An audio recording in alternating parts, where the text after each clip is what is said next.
Bismillahirrahmanirrahim. Assalamualaikum warahmatullahi wabarakatuh. Kembali bersama kami di Samtouch TV, saluran interaktif dan informatif. Saya Danish Ashraf selaku wartawan Samtouch TV anda bersama rakan jurukamera di Pekan Takbir, Saudara Akil Husaini. Baiklah, pada hari ini bertarikhkan 10 Mac 2025 bertempat di Dewan Ibn Al-Jazari akan diadakan Majlis Pelancaran Program Nilam tahun 2025. Program ini akan dirasmikan oleh Yang Berusaha Tuan Haji Muhammad Nur bin Ismail selaku Pengetua Sekolah Agama Menengah Tinggi Tengku Ampuan Jemaah. Untuk maklumat lebih lanjut, nantikan bersama kami di Samtouch TV, saluran interaktif dan informatif.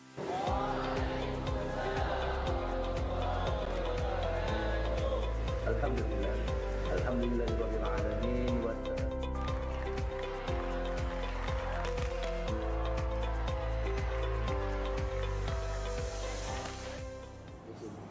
Kembali bersama kami di Samtouch TV, saluran interaktif dan informatif.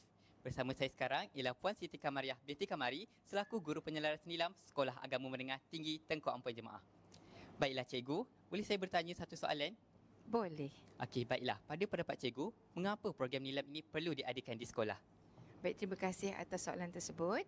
Baik, pada pendapat cikgu, program nilam perlu diadakan di sekolah dengan tujuan dan matlamat untuk melahirkan anak-anak yang celik ilmu pengetahuan, bertambah pengalaman mereka dengan bahan-bahan bacaan.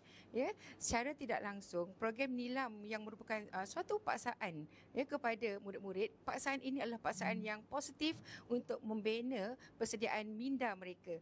Ya, sebagai pelajar yang lahir dari sekolah ini sebagai pelajar berminda kelas pertama. Ya, secara tidak langsung dengan program nilam ini murid-murid dapat menambahkan rekod bacaan yang direkodkan di dalam buku rekod nilam. InsyaAllah sekiranya mereka layak untuk mencapai bintang yang ditetapkan, mereka boleh menjadi tokoh nilam sekolah dan layak untuk pemilihan tokoh nilam peringkat daerah petaling.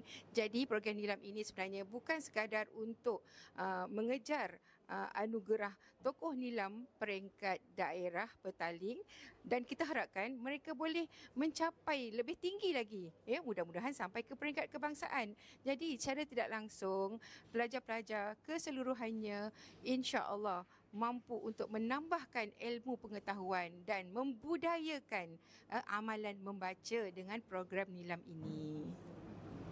Terima kasih diucapkan kepada Puan Siti Kamariah binti Kamari atas penjelasan yang cukup mantap tadi.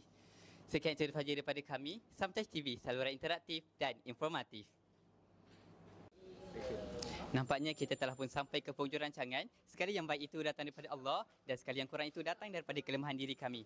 Saya Danish Ashraf selaku wartawan Samtouch TV anda bersama rakan jurukamera di belakang takbir, Saudara Akil Husaini mengundurkan diri.